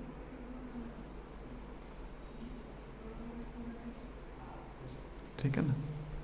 प्रभूजी, आध्यात्मिक जगतमध्ये आपण शेवराशांनी सांगितले की तिथे सनातनरूपी भगवंतांचे भक्त सेवा करतात. तर जेव्हा या भौतिक जगात राहून आपण जेव्हा सेवा करतो तेव्हा आपण कर्मबंधनातून मुक्त होऊ शकतो का? आध्यात्मिक जगत में लोग सेवा करते हैं, मुक्त जीव हैं, तो भौतिक जगत में अगर हम सेवा करेंगे तो कर्म बंधन से मुक्त होंगे क्या? प्रश्न ये है. बरोबर है माधुरीला? असंच आहे ना प्रश्न? बरोबर ना? भौतिक जगत से अगर मुक्त होना है तो सेवा के अलावा और कोई रास्ता नहीं है. बिना सेवा किए भौतिक जगत से व्यक्ति मुक्त नहीं हो सकता. अपने प्रयास से, योगाभ्यास से, तपस्या से, त्याग से व्यक्ति 3 गुणों से मुक्त हो सकता है. शायद कर्म बंधन से भी मुक्त हो सकता है, लेकिन पूरी तरह से मुक्त नहीं होता. उसका कारण है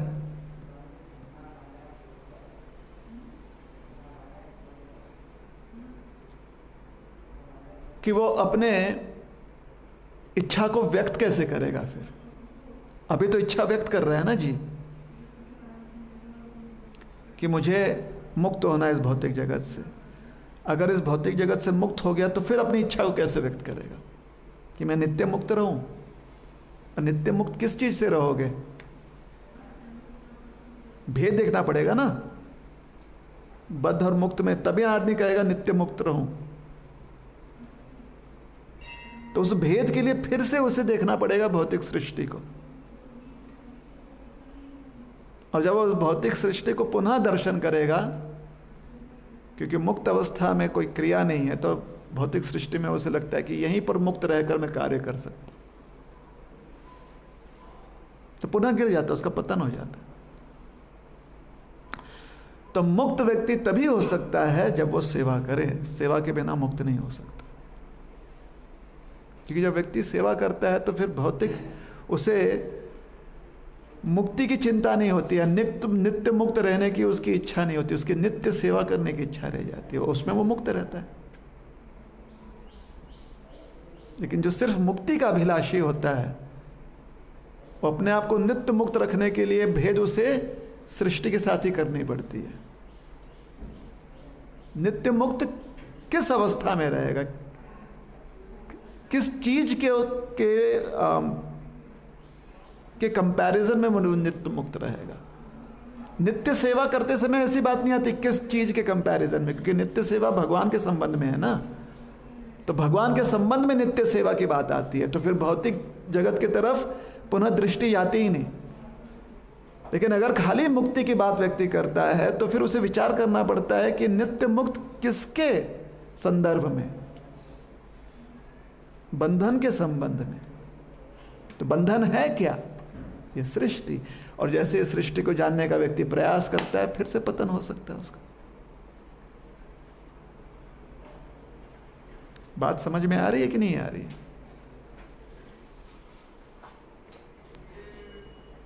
तो सिर्फ सेवा के माध्यम से, ज्ञान से व्यक्ति मुक्त नहीं होता, सिर्फ सेवा से मुक्त होता है. लेकिन सेवा बद्ध अवस्था में ज्ञान के बिना सेवा नहीं होती. मुक्त अवस्था में हमें ज्ञान होता है भगवान के नित्य सेवा के बारे में. बद्ध अवस्था में ज्ञान हमें मदद करता है भौतिक सृष्टि में मन न लगाकर भगवान की सेवा में मन लगाओ.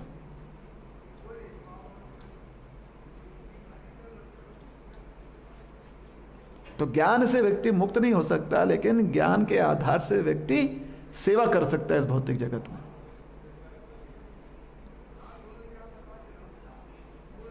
ठीक है? इस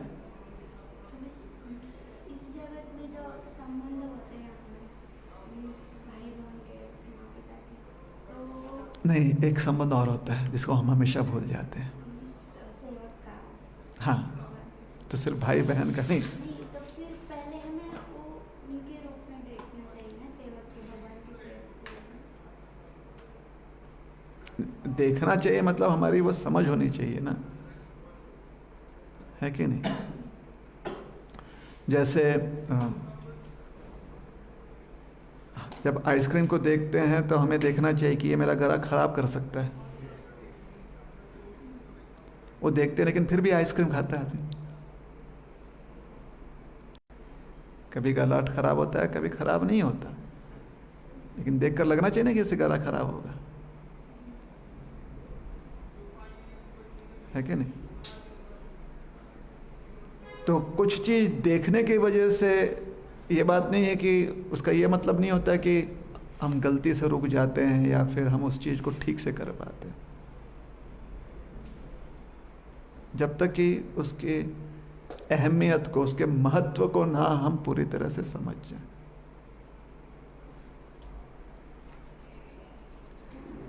वो हमारे लिए कितना मैटर करता है, हम उसको कितना इंपॉर्टेंस देते हैं लाइफ में, उस पर निर्भर करता है कि वो संबंध हमें समझ में आया या नहीं समझ में आया। तो क्या रियली मैटर करता है कि ये भगवान के सेवक हैं? ये मैटर करता है कि मेरी माँ है खाली? कौन सा ज्यादा महत्व रखता है मेरे जीवन में? ये मेरी माँ है, ये पहले ये भगवान की सेवक है? तो अगर ये मेरी माँ है और कोई और एक भक्त है, दोनों ही भगवान के सेवक हैं, तो अगर मेरी माँ ये आई तो किसको हम पहला? माँ भी आ रही है, वो भी आ रहा है भक्त, और एक समय पर हम एक की मदद कर सकते हैं। किसके पहले, किसके तरफ पहले जाएंगे हम?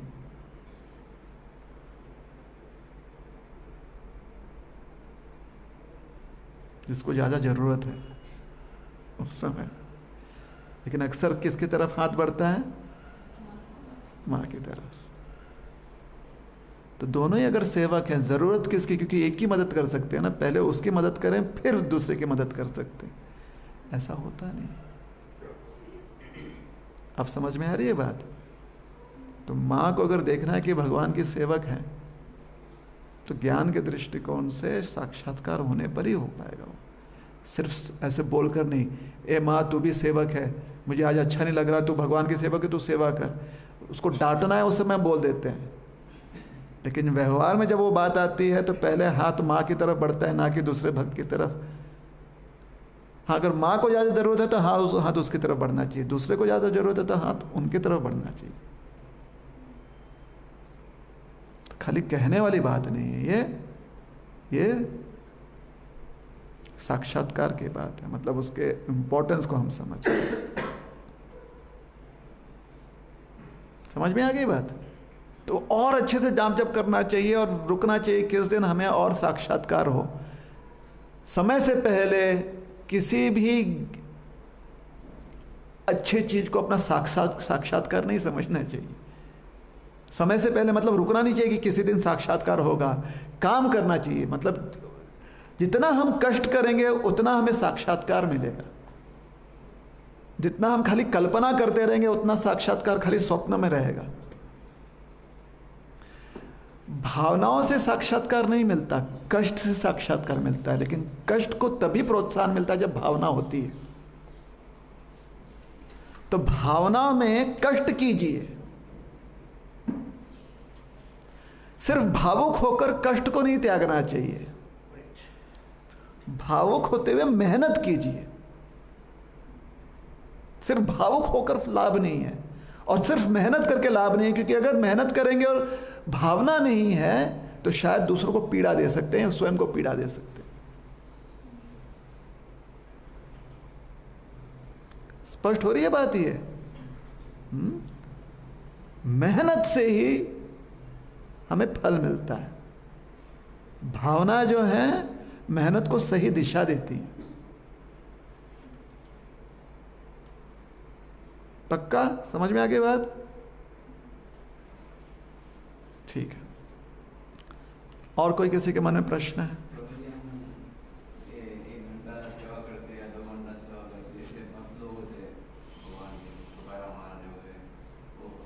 वो रुके हुए हैं। हाँ, तुकाराम महाराज रुके हुए हैं कि 400 साल हो गए, कोई और तुकाराम क्यों नहीं हो रहा महाराष्ट्र में? हाँ, तो रुके हुए हैं ना, वो रुके हुए हैं कि कधी येणार अजून एक तुका, कधी होणार अजून एक ज्ञानोबा, कधी होता है अजून एक पुंडलिक। नहीं नहीं, ब्रह्मचारी लेते कि नहीं लेते हैं ये तो होंगे इस पे कहीं पर, ब्रह्मचारी 24 घंटे नाम लेते हैं। 24 घंटे कौन से ब्रह्मचारी के साथ रह गए कि 24 घंटे देखा नाम ले रहे? अच्छा, तुम 2 घंटे लगे हो तो शायद वो 3 घंटे लगे हुए दिख गए, क्योंकि 3 घंटे खाली उनके साथ थे। ना ना ना, देखो प्रश्न क्या पूछ रहे हो तुम? प्रश्न ये बोल रहे हो कि हम 1-2 घंटा सेवा करते हैं, हाँ हमेशा माया में रहते हैं, हाँ हमारा चांसेस तो कम ही है समझो भगवान की तरफ मुड़ना। हाँ। हम उसमें और पैसा बढ़ सके। नहीं, माया में रहते हैं मतलब क्या? माया में तो क्या, वही काम करते हैं दिन भर। तो हमारे तुकोबा कहाँ थे? वो वैकुंठ में थे क्या? वैकुंठ में नहीं थे, लेकिन वो सतत करते थे, हमारी चेतना नहीं बढ़ पाई। तो वो भी तो वहीं पर थे ना, अपने गांव में थे, भंडारा पर जाते थे, फिर देहू में रहते थे, इंद्रायणी के तट पर रहते थे, वो भी उठते थे, सोते थे, खाते थे, पीते थे, दुकान पे बैठते थे या फिर खेत पर बैठते थे, करते थे ना ये सारी चीजें। तो वही तो कह रहे हैं ना हम, हमारी चेतना लग रही है, उनकी चेतना लग गई, तो वो रुके हुए हैं। उनकी चेतना जब लग गई, उस समय उनके पूर्व के आचार्य रुके हुए थे कि कोई आएगा, कोई आएगा, आ गए, तुका आ गए। अब तुका रुके हुए हैं हमारे लिए कि कोई आएगा, कोई आएगा, शायद कोई आ जाए।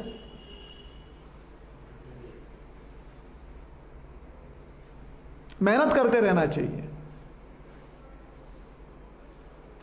काफी समय हो गया ना, कितने साल हो गए? कम से कम 500 साल हो गए तुको, बस काफी लंबा समय हो गया। महाराष्ट्र में फिर से शिवाजी महाराज आना चाहिए कोई। जनाबाई हो गई, वो भी रुकी हुई है। कौन मराठन आ रही है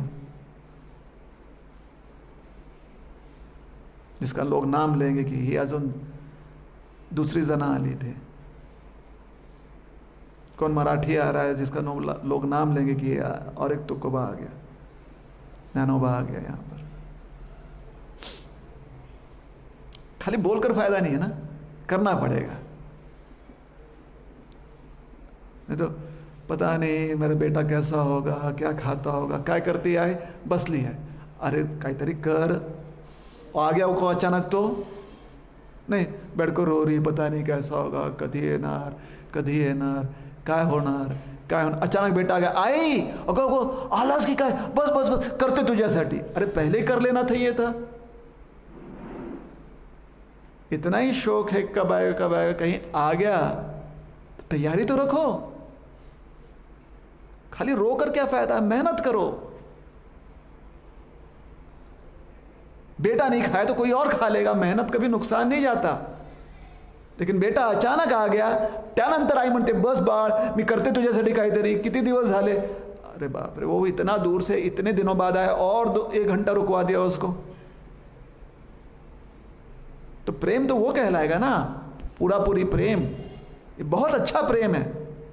लेकिन इससे भी अच्छा एक प्रेम होता है जहां पर आप पहले से ही बना कर रखते हो कि वो आया तो भले रो रहे हो, भले बहुत दुख हो, लेकिन मेहनत नहीं छोड़ा कि आ गया मेरा बच्चा अचानक, तो उसके लिए मैं बना कर रखूं। जैसे हमारी यशोदा माई रोते रहते थे कृष्ण के लिए, लेकिन रसोई छोड़ती नहीं थी, रसोई रोज बनाती थी वो। आ गया अचानक कृष्ण मथुरा से, तो सबसे पहले पूछेगा भूख लगी है, भोजन का बना के रखती हूं मैं, ठीक है ना। तो वैसे ही हमें दुख होता है, हमें रोना आता है कि अरे वो कर रहे हैं, हम कब करेंगे, कब करेंगे। रोते रोते करते रहिए कि अगर वो आ गए अचानक, कृष्ण आ गए या संत महात्मा आ गए, आपने अपना रसोई बना के रखा हुआ है, आपने तैयारी की हुई है अपनी, ठीक है। तो नहीं, ये नहीं सोचना चाहिए कि हम ऐसे हैं, हम वैसे हैं, हम क्या करें, हम ऐसे सोचते हुए मेहनत करनी चाहिए, ठीक है ना। फिर देखिए आप भी जो है दुकान पे बैठे बैठे अभंग लिखने लगेंगे, हो जाएगा, मुंह से अभंग आएंगे। फिर चैतन्य को लिखने आता, चैतन्य बैठकर लिखेगा। तुकोबा को भी नहीं लिखना नहीं आता था ना, वो खाली अभंग गाते थे, कोई और लिखता था। हो जाएगा फिर। ऐसे नहीं कि भगवान ने तुकोबा को खाली भेजा था तू एक दूसरा कोणी सोनार नहीं।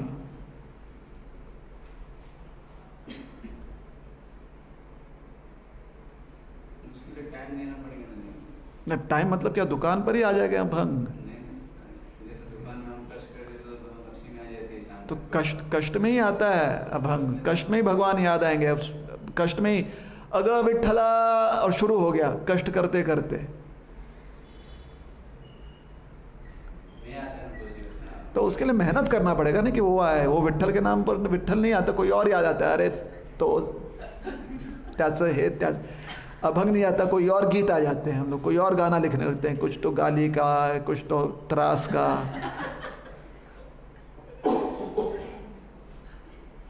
समझ में आ गई बात? अभी मिर्ची खाएंगे तो मिर्ची के जैसे ही शब्द निकलेगा ना, मीठा खाएंगे तो मीठे जैसे शब्द निकलेगा, है कि नहीं? बरोबर है? तो वैसे जैसा हम खाना खाएंगे, चेतना को खाना देंगे, वैसे ही निकलेंगे। जितना ज़्यादा हम भगवान का नाम या भगवान के चिंतन, भगवत प्रेम का, भगवान के प्रति जो प्रेम है वह खाद्य अपनी चेतना को देंगे, उतना ही जब मेहनत करेंगे तो विठ्ठल के प्रति अभंग निकलेंगे। कष्ट में ही कि अगं विठ्ठला कुठे आहे मी, हा संसार आणि तुझं चरण, ऐसा अभंग निकलेगा।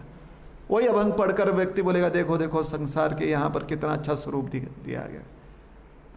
और अगर हमारा खाद्य वो नहीं रहेगा तो ये गाली निकलेंगे कि क्या ये दुख, क्या ये परेशानी। उसको पढ़कर किसी को प्रेरणा नहीं मिलती। उसको पढ़कर लोग बोलते हैं क्या है इसमें, मतलब बात सही भी हो लेकिन कुछ फायदा नहीं है उसमें। तो कैसे वही चीज अभंग के रूप में प्रकट हो, इसके लिए हमारी चेतना को सही भोजन देना पड़ेगा ना। भले 2 घंटा दें, लेकिन सही तरीके से अगर हमने दे दिया वो भोजन, तो देखो कामकाज में ही हमारी जनाबाई तो दड़न वही है ना उनके बारे, बाकी तो कुछ जानता ही नहीं है, उसके अलावा कुछ करती भी थी क्या वो? खाली ये लगता था कि पीठ बनाते हैं हमेशा।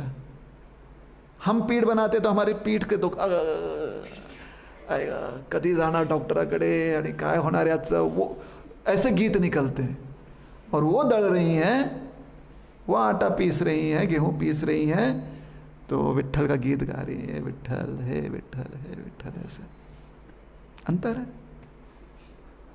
अलग से बैठकर दड़न छोड़ दिया, बैठकर माला नहीं जप रही ना, वो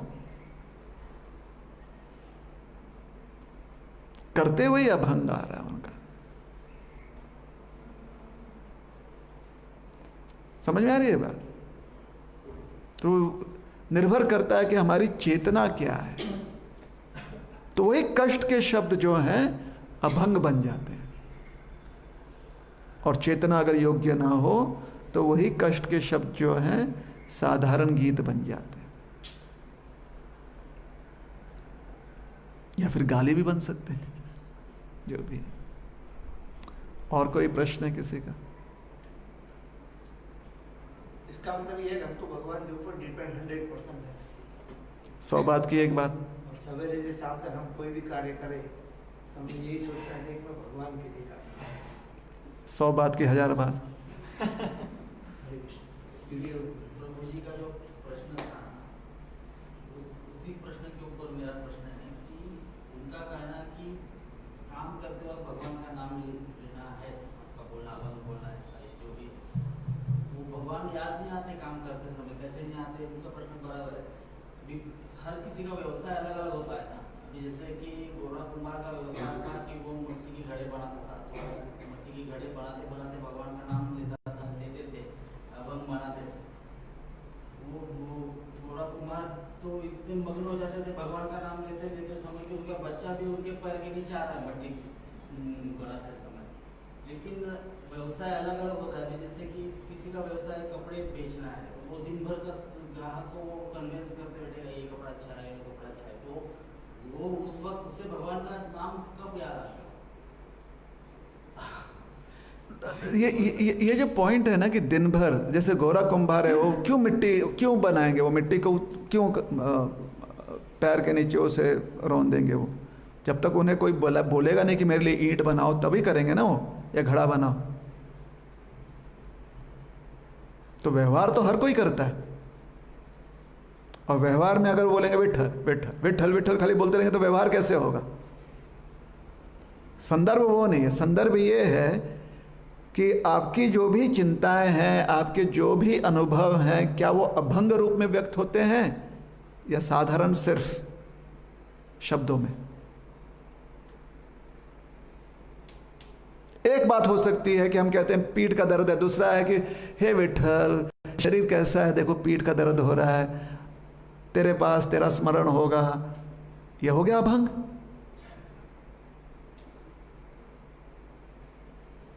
पीठ का दर्द है, इसको तो नहीं नकारा जा रहा है ना। तो कहां कहा जा रहा है कि पीठ का दर्द है तो खाली आप हरे कृष्ण बोलिए? ऐसी बात कहां का है? यही तो जो है थोड़ी बहुत हमारी समझ अधूरी रह गई है। हमें लगता है कि भगवान का नाम मतलब हमेशा मुख से हरे कृष्ण होना चाहिए। तो इतने सारे भजन, इतने सारे अभंग क्यों हैं हमारे पास? ताकि हम अपने अनुभवों को व्यक्त कर सकें, जिससे कि चिंतन विठ्ठल का ही हो रहा है, चिंतन कृष्ण का ही हो रहा है, चिंतन हमारी राधा रानी का ही हो रहा है।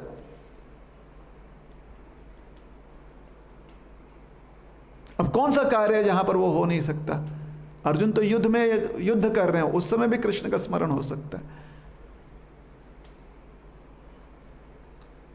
हर कार्य में कृष्ण का स्मरण हो सकता है। भले ही अर्जुन माला ना करते हो, लेकिन क्या पता उनके मुख से भजन निकल रहा हो। भजन जो है हमेशा ताल और मृदंग के साथ नहीं ना होता है। तुका का कौन सा भजन है? आज हम लोग ताल और मृदंग के साथ उनके अभंग को गाते हैं। तुका जब अभंग गाते थे तो क्या ताल मृदंग आता था उनके पास? नहीं ना।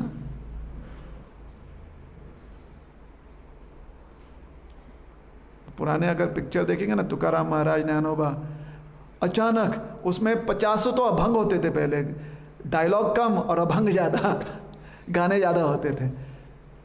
लेकिन वो गाने देखेंगे आप, वो पीछे बैकग्राउंड म्यूजिक देना शुरू कर दिया वो ताल और मृदंग का। तुका भी देखते होंगे ये पिक्चर तो बोलते हैं कि अरे ये साउंड इफेक्ट के साथ ज्यादा अच्छा लग रहा है।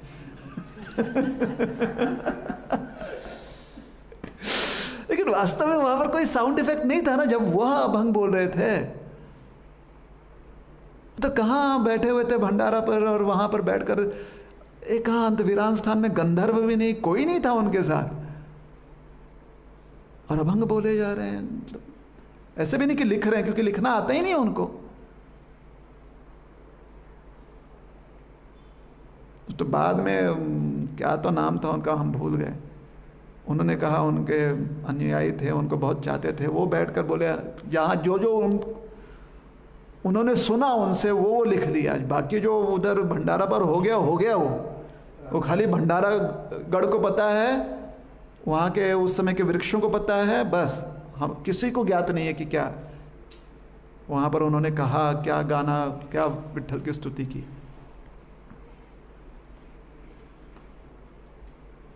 ठीक है।